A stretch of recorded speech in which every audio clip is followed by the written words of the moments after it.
what are we trying to say here? Like, what's trying to happen in this conversation? What are you trying to get out of it? What are you trying to tell me? And we try to hone it back in to where it's just communicate with me. The first way you communicated with me wasn't, because now I'm just wanting to fight you. So let's just stop. Let's take these gloves off. Let's just try it one more time.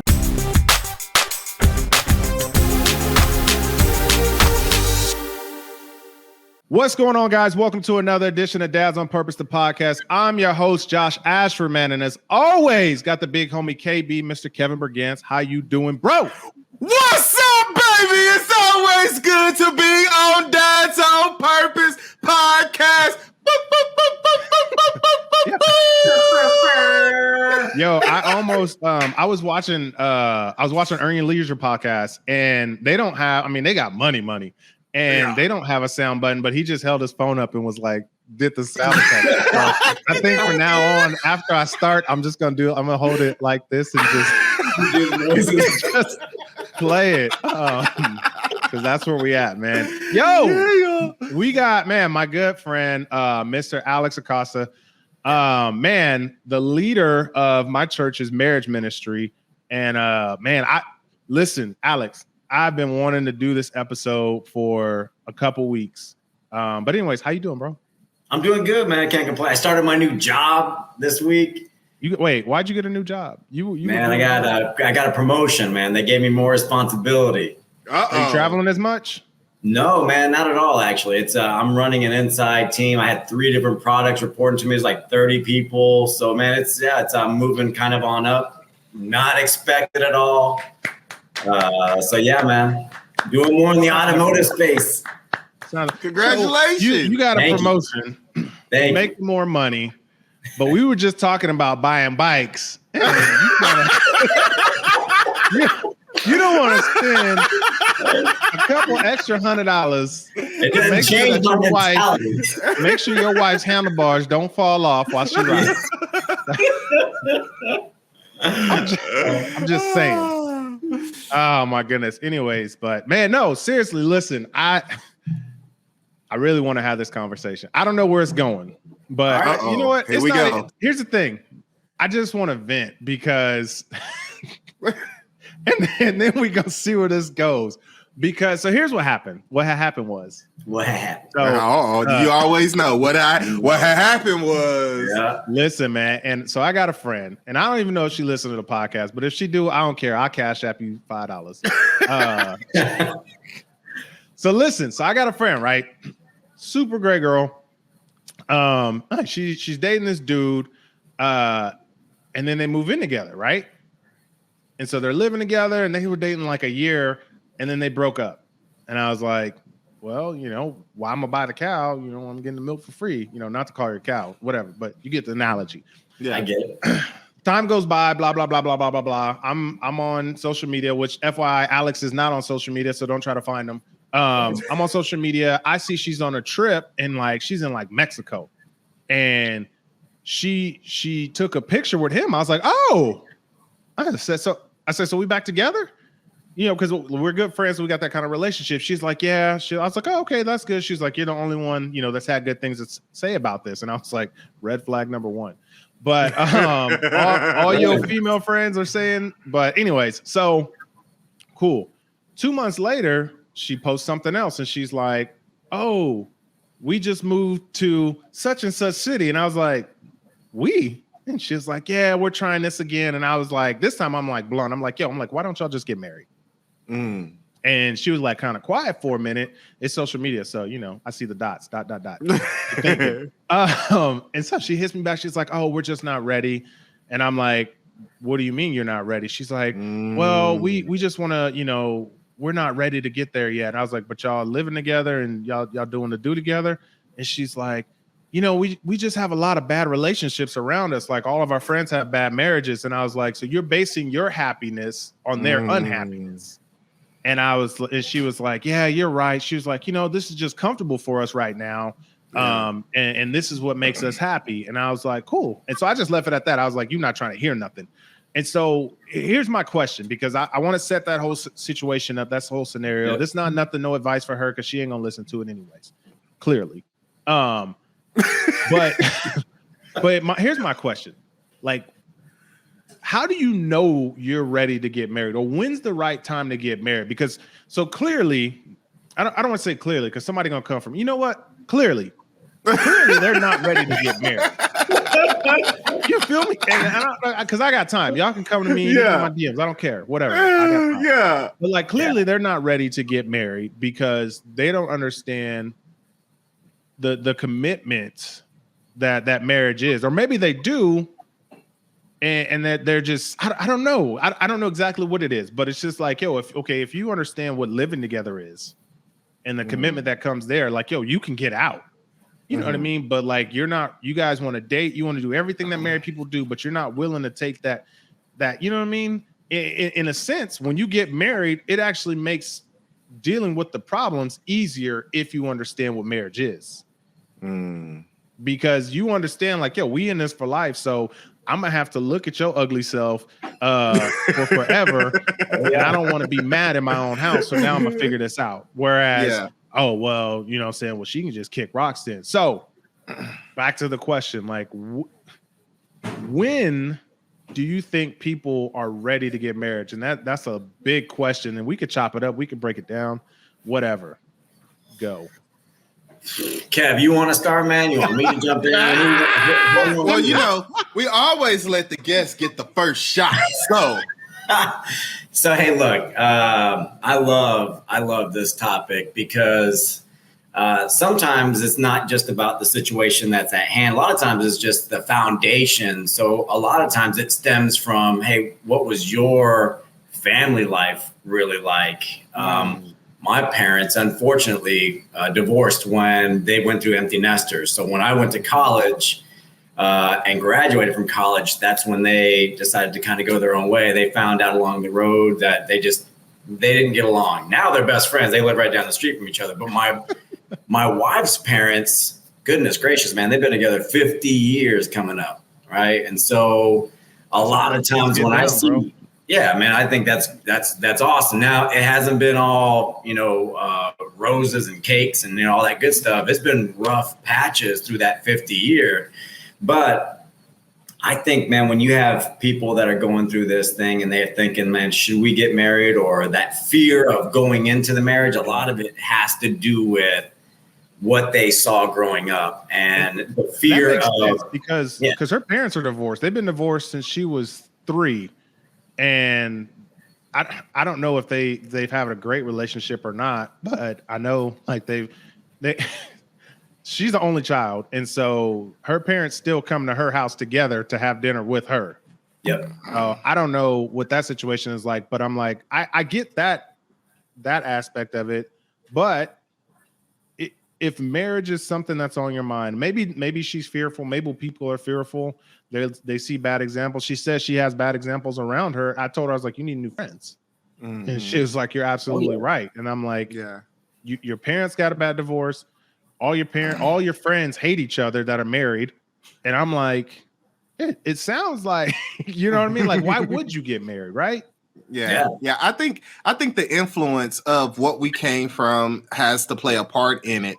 But I think it also plays a part of who you are as an individual and what do you want? And I think when you say I'm not ready to get married, you don't know what you want, even though you're wasting 5, 8, 10 years and you still don't know what you want. And so I think a lot of it has not just to do with what we saw growing up, because evidently you know what you don't want, right? You know what you either it's either one or two things. Either you've seen what you don't want or you've seen what you're going to accept, right? So I've seen from what we know, right? From what we know about toxicity and growing up in toxic relationships, if I've seen my mother get beat and she accepted it, and she, then so when he beats me, that's I normally accept it. So we have that version, but we also have the version of, okay, I've seen good relationships, and I've seen bad relationships. And even though my parents have divorced, or even though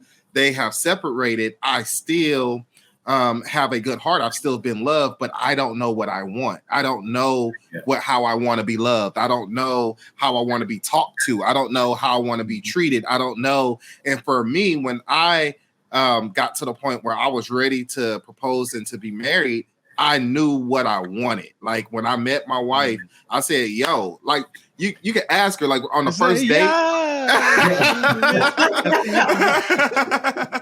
But Alex, bro, on the first day, Alex, man, I just sat her down and said, listen, this is where I've been and this is where I'm trying to go.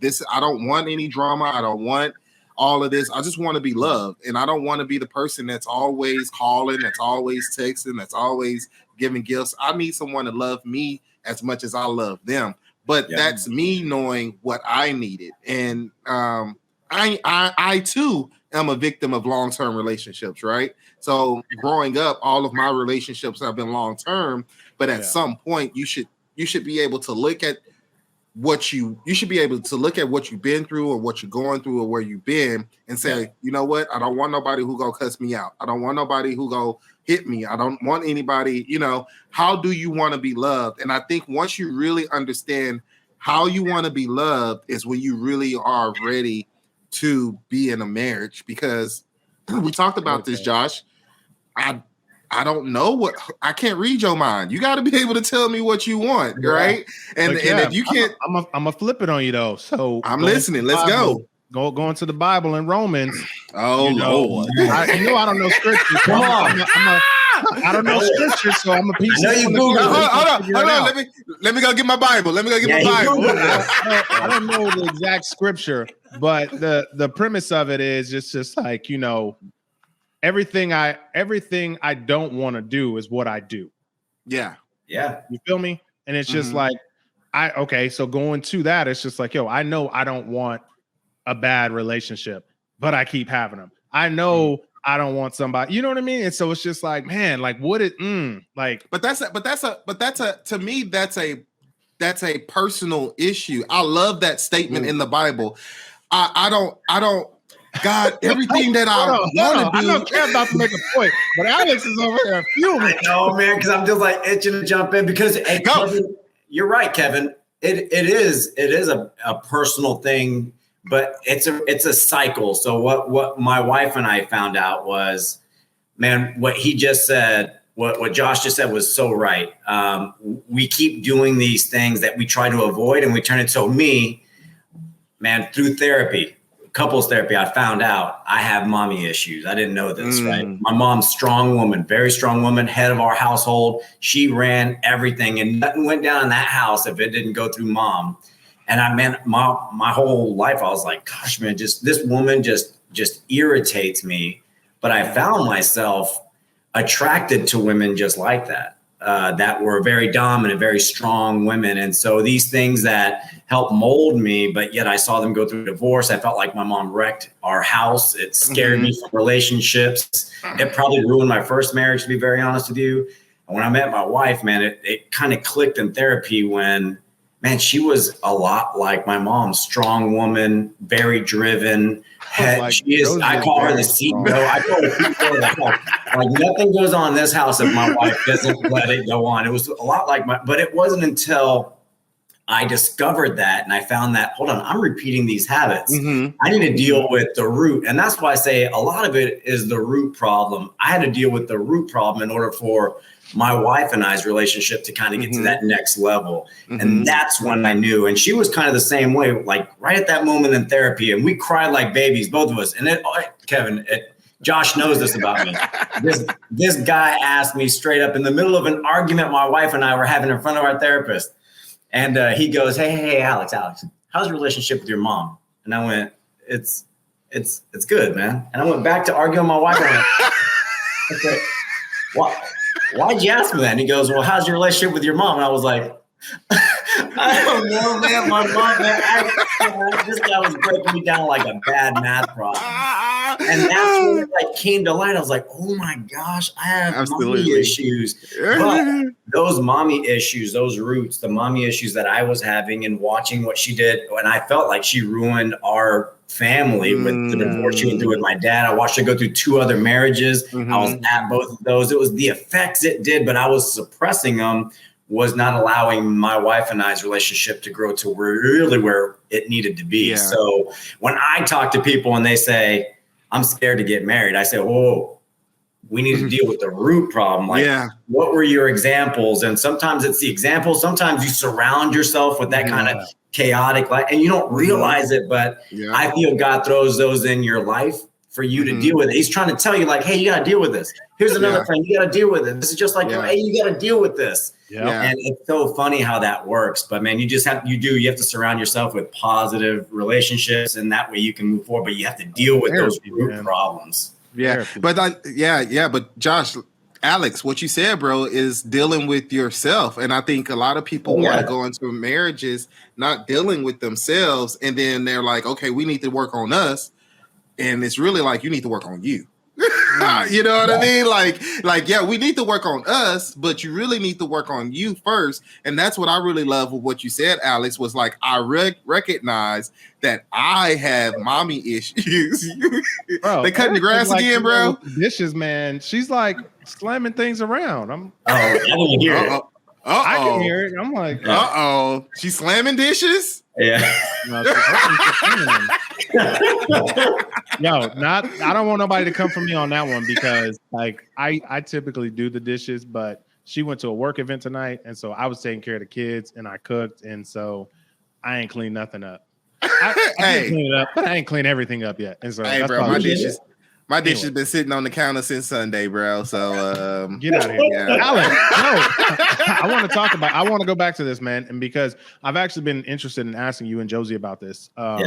You know, and that's therapy, because for you guys, it's not like, you know, people think about therapy and they're like, yo, I'm gonna wait till something's wrong. But like for you guys, therapy is like the chiropractor to me. Like it's a part of my maintenance plan. Like I don't go to the chiropractor because something's wrong. I go to the chiropractor to make sure nothing bad happens. And I know 100% for a fact that I got some things that I need to go to therapy for, because I'm self-aware, and so I'm like, I know that I need to talk about these, but I don't know, my wife, she might not. I don't know if she want to go, but well, I mean let's keep it a buck. She has a lot of things that she's quote unquote dealt with, but she ain't dealt with them. And I know that.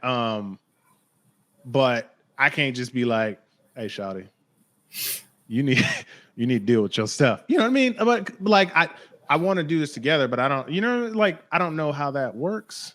So what made you and Josie like, let's go to therapy? That's a good one, bro. Because we were just about to do.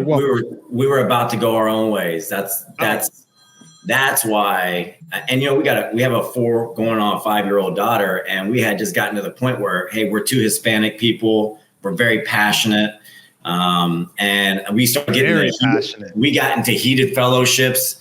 And you'll see me, I'm pretty calm, but man, she would just pick, and then it would just erupt. It would be this huge explosion in this house, and we just kept afterwards. We felt so dumb. We just felt like, God, we're so much better than this. Honestly, it got to the point where Josie threw her hands up and she's like, I'm done. And I felt like, fine, let's go. But we said, hey, we owe it to ourselves. We owe it to our daughter to try therapy, to try this, and just allow ourselves to let each other, to let us just submerge ourselves into the therapy and see what happens. And it wasn't until about 7 sessions in is when it hit. It was 7 sessions. Yeah. And was that because you didn't want to talk about it, or you guys were like not holding back? Because I've been to therapy. I had to go to therapy when I was in the 3rd grade. That's a whole different other story. And I'm just the type of person, again, I'm self-aware. They're like, why are you here? Here's all my issues. Fix me. You know what I mean? And so like, if I'm paying, I don't know how much therapy costs, but if I'm paying you, yo, I'm gonna give you the whole backstory. Like where you want to start. I want you to be like, okay, like, let's go. And so like, what, I mean, like, go ahead. I'm not like that. I'm very guarded. So I categorize people in implosive or explosive. And so like my brother, seriously explosive. You say something to him, he erupts. You strike me as that kind of person, Josh. Just to be very honest with you. It's on you and you just let it out. I used to be, bro. I used to be, my family would call me a ticking time bomb. Like when I was in high school, I put a hole in the wall in our living room because my mom told me to take out the trash. Wow. Goodness. Yeah, like I was explosive, but here's the thing: I've never been in a fight day in my life. See, that's cool. Yeah. Except for with like my cousins and my brothers. You know what I'm saying? Like, and my cousin, little man. But no street fighting. No street fighting. Lord's always blessed me and kept me away from that. Good. Man, look, I can tell you this. Next time I see you, man, ask me about this story because it was almost really, really bad. It was like 3 on 50, but the Lord story, and your boy got out of there. You're a smart man. I think that the therapy is good. And I think everybody should go through therapy. And it sounds like Alex and correct me if I'm wrong too, but it sounds like therapy is really needed if you guys are finding yourself bumping heads very often. Like, I think it's needed all the time. All the time. I work out 3 to 4 days a week. And what I find is we go once a month to therapy, but when we were at our worst, we were going once a week. And we needed you say every now and then, or when times are rough, we actually go in sometimes and the therapist looks at us and goes, "What do we got?" And I'm like, "We ain't got nothing. We just wanted to come and hang out." And by the time an hour goes by, we have dumped more stuff on his plate. So we don't understand we are like pressure cookers. And I'm the worst offender at it. My wife's really good. She gets upset. She wants to have a conversation right away. I'm not. I'm gonna get mad and then I walk away and I let it. What happened? We don't work real well together. She wants to get it out. I want to let it just kind of bury under the rug. And then by the time we got back together, it wasn't good. So what we found was we like going once a week because it kind of got us going. Once we got everything on the table and we figured out what our problems were, we go once a month now, but we love that once a month is like a refresher for us. We're like, oh man, we feel good. We hold hands walking out. Yeah. We hug our therapist. We do, and he says straight up every time, he's like, pray for me. Pray for me. And we just say, man, we pray for you all the time, man, because we're very big. Josh knows, man, we're big advocates of our therapist. Yeah. We have friends that go to him. We've had friends that, man, God's opened up some just crazy doors for us. We had friends who called me out of the blue. They never even talked to me. They usually talk to my wife. The husband called me. He caught his wife cheating. Caught her on iPads. Very graphic stuff. He calls me. I'm like, what am I supposed to do with it? I don't even know what to do with this. And he's like, man, I'm coming home from work and she's flying in from Atlanta right now. And man, I was like, I called Josie. I called my pastor. We dropped the baby off at the pastor's house. I said, hey, come to our house. I don't even know what I was thinking.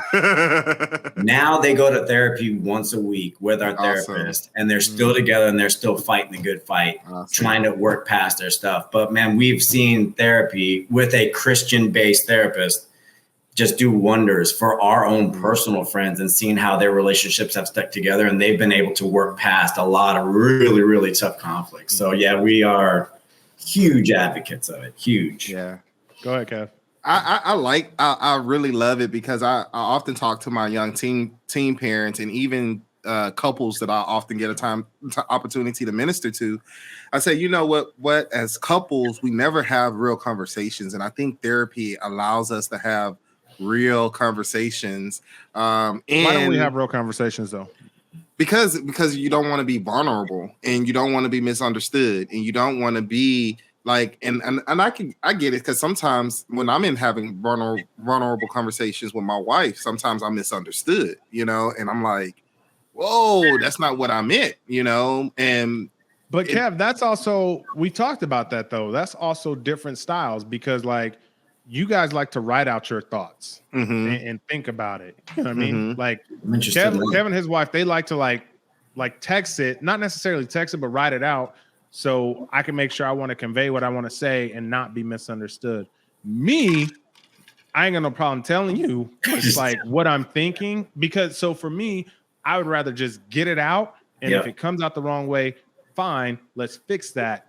But I got it out. My wife, she's like, I I need you to say it a certain way. Look, Alex, were you there at so Alex and his wife, they're in our at-home group at church. Yep.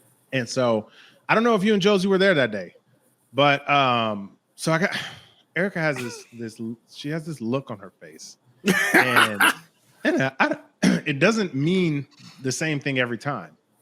But my response, and now that I know it's wrong, huh? What's wrong with your face? What's wrong with your face? Yeah, I was there for this. Oh, yeah. she's like, why can't you ask me something different? I'm like, because I just want to know what's wrong with your face. Like, what's going on? That's me saying, like, hey, what's bothering you? She's like, well, why don't you say it? I'm like, because and this has been ongoing for months, and I'm working on it. And so she doesn't notice when I flip it up, like when I mix it up and do it right, she doesn't notice. But when I do it wrong, she's just like, I'm like, boo, I'm trying. But I don't know. So I think, Kev, like, I think it's just different personalities, bro. I don't. Yeah. No. Are you? Yeah. No. I think it's different personalities, but I believe the therapist allows us to navigate those with those different personalities. So when you do step out of line, instead of you having to correct, or it's just a different point of view, being able to come in and smooth the path so you can work through those issues. And I think that's the beautiful thing. And I maybe I'm just stubborn and try to do my own therapy over here at the Brigance household, but I see that, and we've learned, like, honestly, maybe should be in therapy right now, but I've learned over the years, 13 years, like, okay, she needs me to do this. So how can I work at my best at being what she needs me to be a good husband? Am I perfect? Absolutely not.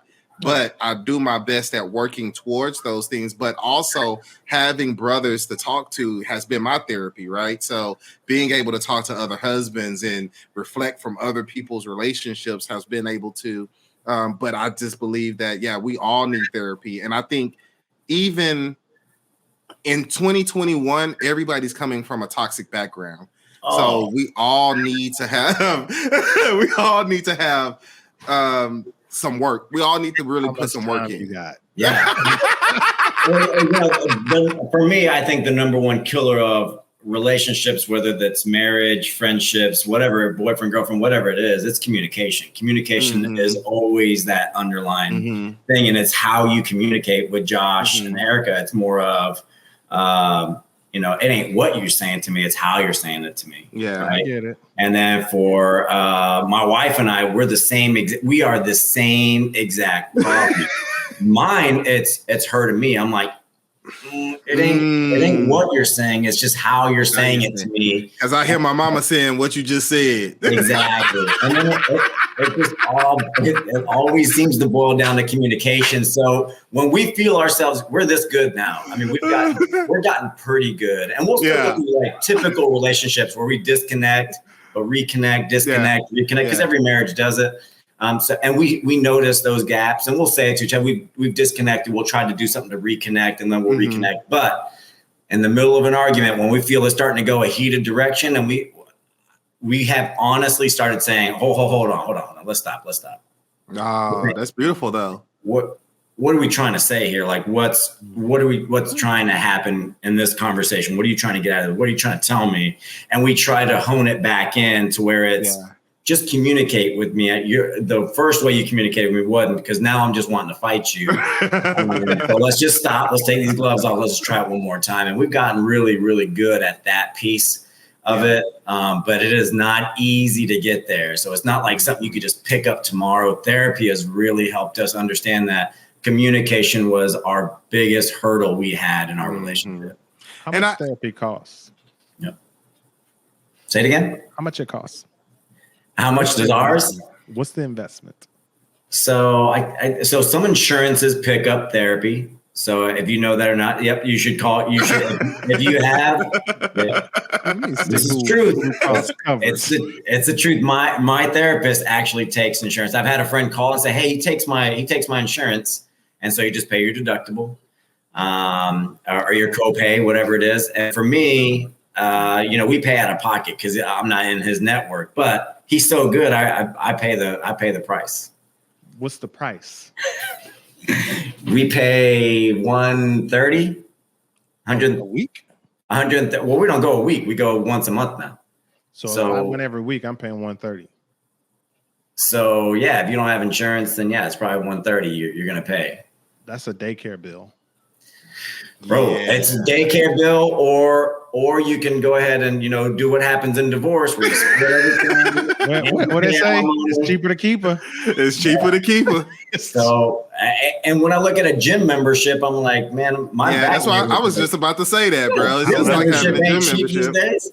Because I don't want to pay $20 a month. That's it. Yeah. Bro, you can't talk about me on my bike. You can't talk about me on my bike then. Look, my daughter's in gymnastics and dance class now. Hey, it's only going to go up from there, brother. That's it. That's it. That's and it's part of life now. Yeah, it is. You got to think about this. My brother, God bless him, man. Honestly, God bless my brother. 3 divorces, 3 daughters, all of them are jacked up. All of them are jacked up. And when I look at that, I look at my daughter and say, man, I just can't do that, because I know as the man of the household, that spiritual relationship with God lies on me. That's Alex, huge piece. I didn't know you got divorced. Oh yeah. So what happened in that first one? Sorry, Kevin wants to ask the question, but I keep jumping in here, so you just got to be quicker on the draw, bro. Yeah. It's 17 years, I think, together, something like since high school, and we just grew apart. I think we're still very cordial, so we're not mad at each other and like that. We just, man, I'm not the same person I was when I was 17 years old, 18 years old when we first started dating. I'm 43 now, and along the way at 20, I turned to someone else. 25. 30, I was someone else. 30, you know how you change. Yeah. And at some point, like I said, relationships go like this. We just kind of kept doing this. And by the time we looked up, we're like, this probably isn't going the right direction. We just decided it's just best if we go our own direction. And so that's what we did. So it was just not because, so I go back to this because I'm not worried about my marriage or anything like that. But I'm like, I understand what marriage is. Like, I got married later, quote unquote, later in life at 30. Yeah. Ooh. And so I understand the lifelong commitment. Like, okay, if something is broken, I need to fix it. And so was that not your mentality at that time? Not at that age. Okay. Well, because that's what I'm always curious about with people that go through divorce. And I get it. Like, some people, like, the Lord hates divorce, but you know what I mean? And I think I think a lot of that goes back to, you didn't know who you were when you got married to begin with, and then you get into them. I think marriage forces you to deal with yourself, and it forces you to learn how to deal with other people. Oh yeah. And if you're committed. If you're committed. Hey, it's a girl in Texas that she done been divorced 7 times. Fun fact. In the state of Texas, you can only be married 7 times in this state. After that, you got to go to a different state to get married. Wow. After 7 times, just quit. I mean, right? Like, you just hang up your hat. You can't hit the 5. Yeah, you can't hit the 3 corner on the internet, bro. And I saw it, and she was just like, oh, I'm on my 8th one. I couldn't get married in Texas. Just call it quits. But Kev, go back. Sorry, go ahead. Sorry. But I think that marriage forces you to deal with yourself, and it forces you to deal with other people. And then you're starting to realize your habits. You're starting to realize, I think, not one of the greatest moments in my life, but one of the best moments of my life is when I forced myself to live by myself. So I can learn who I was. I didn't have any roommates. I didn't have anybody living with me. It was just me, so that I can learn who I was and how to take care of myself. I think oftentimes a lot of people get into marriages not knowing how to take care of themselves, not knowing how to love themselves, not learning in baggage of fatherlessness, single parent homes, not having enough income, living below. So, all of these things, and we're bringing in, but we're bringing this stuff into marriages. And, honestly, I mean, I want to, man, this is just a totally different book, but we keep talking about Christianity, right? And really, when you look at the Bible, marriage is when you have intercourse. He was like, know your wife. So now you're talking about not just physically going to the altar and marrying someone. You're talking about all these people you've been with entering into what you're calling a forever long commitment in marriage. So marriage, in the sense of what we're talking today, it has so much baggage and so much work. And so to me now, when a person says, hey, I want to get married, are you willing to do the work? Are you willing to do the my work? And are you willing to do the we work? And when I say the my work, am I willing to do the work for myself to make sure that I'm stable, make sure that I'm doing what I need to do to be successful in my career, making sure that I'm developing my gifts and talents? And then am I doing the we work? Are we building a foundation? Are we moving in the same direction and how we're supporting one another? And I think what happens is too, Alex, and maybe you can kind of correct me if I get wrong. Now I'm in this relationship and now I'm all about the other person and not about myself. And I've lost myself, so it's just, I'm just like, it's so much that we could, but I think a lot of that happens too. You're so incomplete. You're living through and for the other person. And when the other person excels, now you're like, what about me? You know what I mean? Incomplete. Josh knows about this. We just talked about this at our marriage group, but we talked. Don't ask me. I'm gonna be 100. I was not paying attention. Oh, because there's a lot of kids too in that. Well, no, bro. We were both exhausted, and real talk, we did not want to be there. So I completely Sunday, like those are hard days, especially for me, because like I'm at church all day working. Yeah. And then she's at home all day with both the kids. Yep. And then we're going to be a life group for 3 hours. Yep. And we're just like, I just want to go home. But and it's right during the kids' nap time. Oh yeah. That's always tough. We didn't take our daughter. Go ahead. But no, I love that you said that, Kevin, because we talked about that. We talked about priorities, and I talked about in my interview. I'm very straight up with people whenever they ask me, "Who are you?" And it's something that was ingrained in my head. I listened to podcasts, and when someone said that, I was driving. I was like, "Gosh, this is a great question." And so it's second nature to me, man. I'm the son of God. I'm Josie's husband. I'm Jordan's father, in that order. Yeah.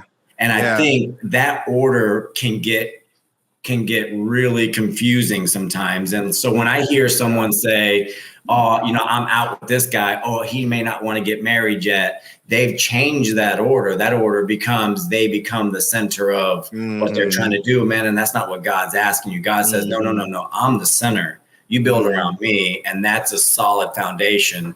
And so I love that you say that, because in our relationship, that's another thing we do, man. God's first.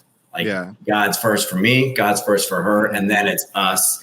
And then we're parents to Jordan. And that's important for us to keep it in that order, because it keeps us in check. Yeah. So I think that's a huge point that you just point out that people don't talk about enough. And that's why, we have friends that are, one's an atheist, his wife is Christian. And so we find a lot of that struggle going on where, and two good people, but but here I am, I see the wife has got issues going on. The husband's not paying attention to her. The daughter is kind of in the middle. Then you see this train wreck coming, and you're just saying, how do we fix this from happening? But man, it's just really tough. And that order needs to stay like that, man. And God is in the center. It makes it real tough. You said it earlier though, man, when you were just like, in the Bible, marriage is like sex, like you consummate the marriage. And I was just like, I was sitting here thinking, I was just like, when Eric and I, we've known each other through college, like we've been really good friends. So we're very aware of each other's history, very aware. Matter of fact, I was engaged before. She was good friends with my ex-fiance. She was actually there when she got baptized at our church that we go to now. And to this day, I am still, I don't want to say friends with her, but I'm cordial with that girl. Like I know who she is. We know who she is. I'm like, hi, have a good life. And what? What? Just like no, there's no hard feelings. No, I know. DMs. Like I'm just like, oh man, I wish you the best. Like it didn't work for us. I pray to God that you find somebody that it works out for you. Yeah. Man, you just throw me off my whole thing. Sorry. I had I had so. Oh no. So what I was going to say is that like Eric and I are very aware of who each other were and what all we've been through, and all that entails. And so when we started dating, people are shocked at how quickly we got married. So we went on our first date April 4th. We got engaged August 1st. Yeah. 20. So yeah. And so we were probably about a month in, and I was like, I'm ready. I was like, I'm just waiting for you. And she was just like, oh, I was like, you want to go look at rings? And so I'd already started looking at rings, and I was texting her best friend because I'm good friends with her. And I was like, oh, you think she'll like this one? And she was just like, maybe. So anyway, so I told her, I was like, I've been looking at rings. What you want? Yeah. So we went to go look at rings. So I didn't buy it while she was there, but I bought it, and we got engaged August 1st. And she was like, okay, well, maybe we'll do a spring wedding or something like that. I was just like, why? I was like we both understood what what we're going into. And so we had planned a wedding November, I don't even know the date, November 14th. That's the actual day we got married. But we got married with just us and the pastor October 27th. Nice. Just in the church, in the conference room. And then we moved in October 28th. Yeah. But what I say all that to say, man, I think like sex confuses things. When the reason why Eric and I were able to move, quote unquote, so fast is because one, we knew who we were and what we wanted as people. Two, is because we didn't let sex cloud it. Because real talk, you could be with somebody and that thing will confuse you. Be like, you know what? I don't want to stay, but get lost in the sauce. Bro, you deep in the sauce. You know what I mean? And so you be like, oh, I don't want to leave. It's just, you know what I'm saying? But no, we didn't do it. And trust me, I'm gonna be real. I'm gonna keep it 100. I was trying. We went to listen. We took not today, son. Antonio. Yeah, we took a trip. No. We took a trip to San Diego. And I'll never forget. I will never forget because I was so pissed. We took a trip to San Diego, and we stayed in the same room. My wife is in the whole hotel industry, so she controlled the hotel.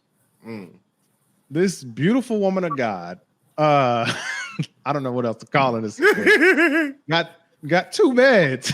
You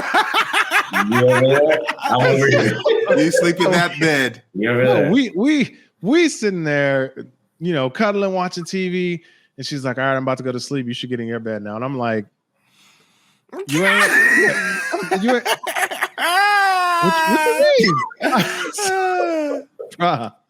And so, I was forced to look at this relationship and say, okay, is this somebody that I can stay with and taking sex off the table? Because I mean, like, when you get married, things change. You have kids, things change. Their hormones change, and so it's like, are you gonna stay when the sauce ain't the same sauce that you got married? I mean, like, you feel me? And man, I just wish so many people realize that, like, if you just took sex off the table.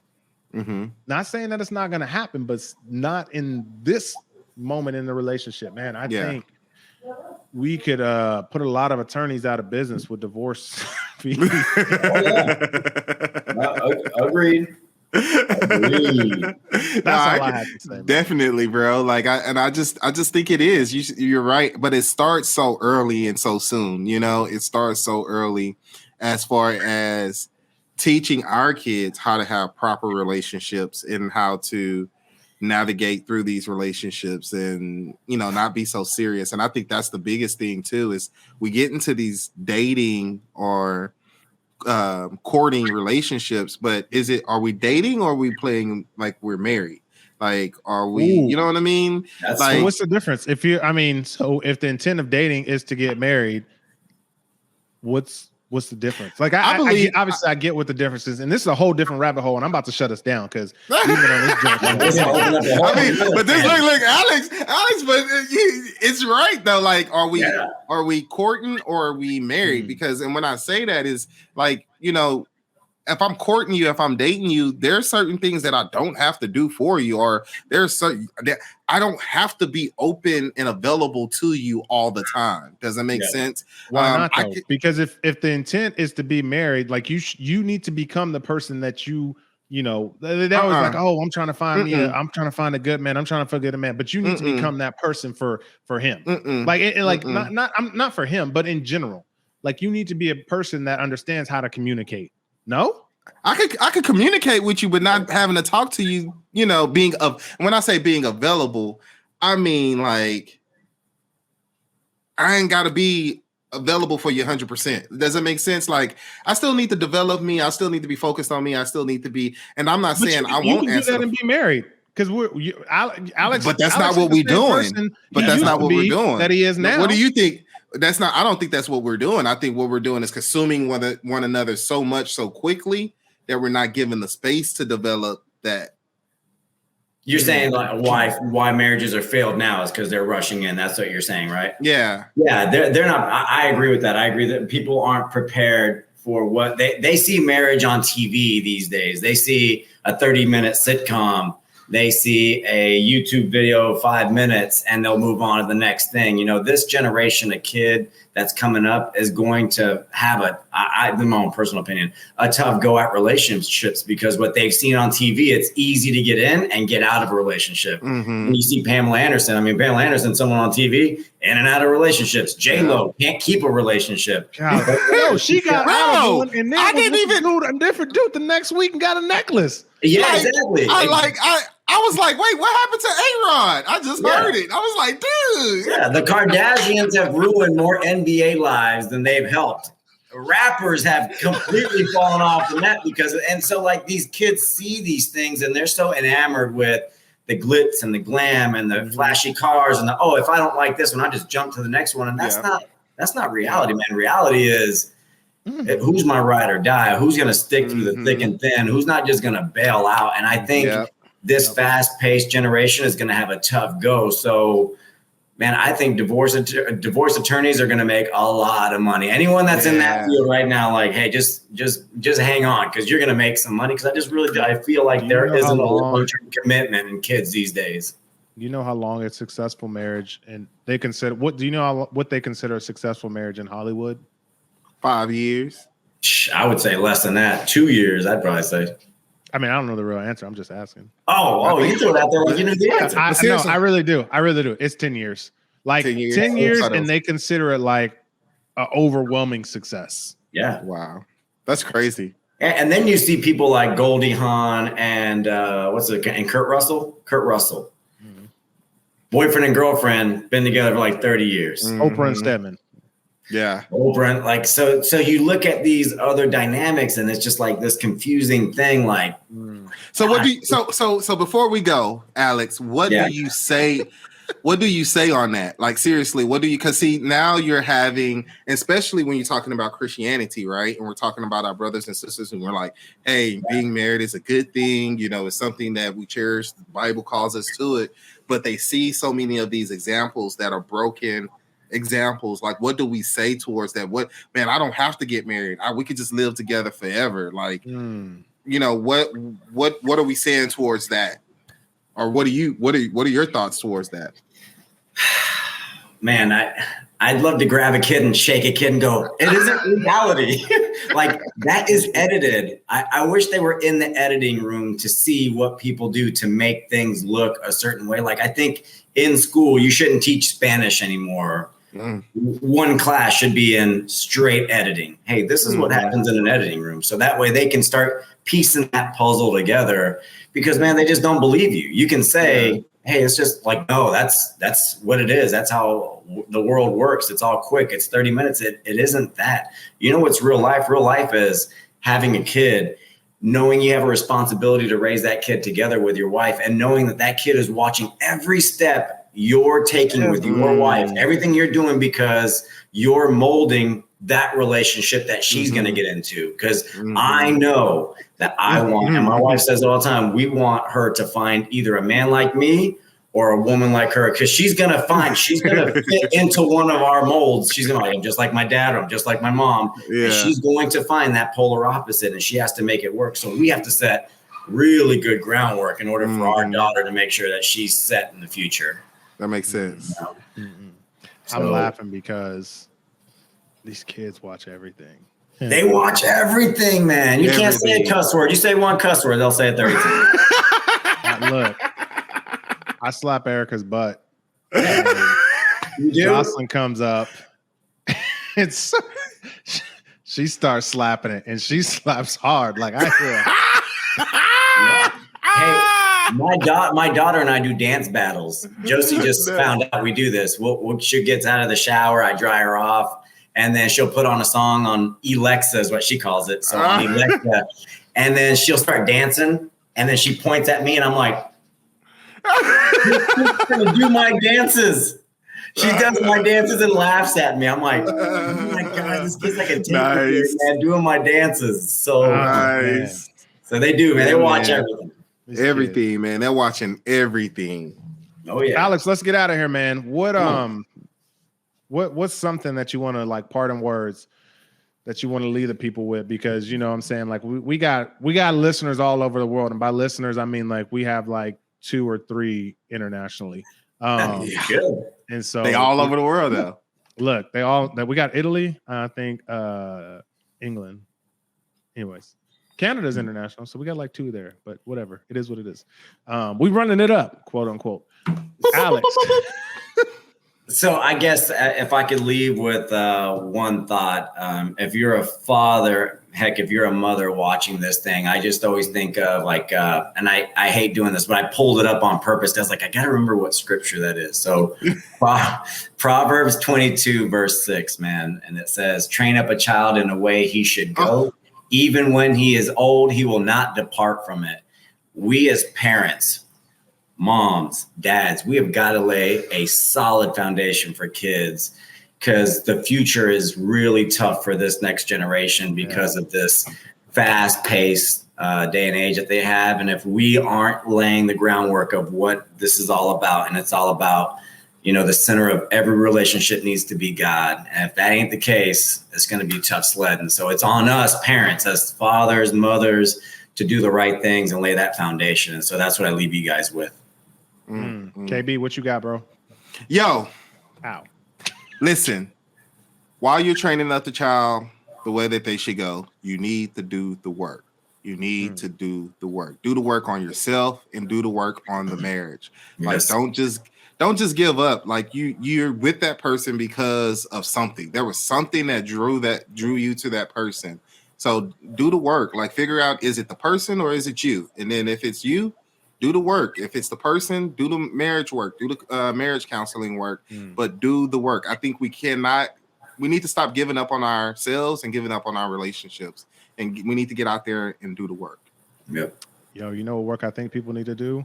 On these reviews, and these subscriptions, sharing this podcast. Yo, if you're out there in internet land, guys, you made it this long. Please share the podcast, like the podcast, subscribe to the podcast. We're trying to run these numbers up, man. Run them up. You're not paying us, but we, you know what I'm saying? We're trying to get a little bit of dollars. You know what I'm saying? Pay for some milk or something. Milk about to be $10 a gallon. So you know what I'm saying? Help a brother out.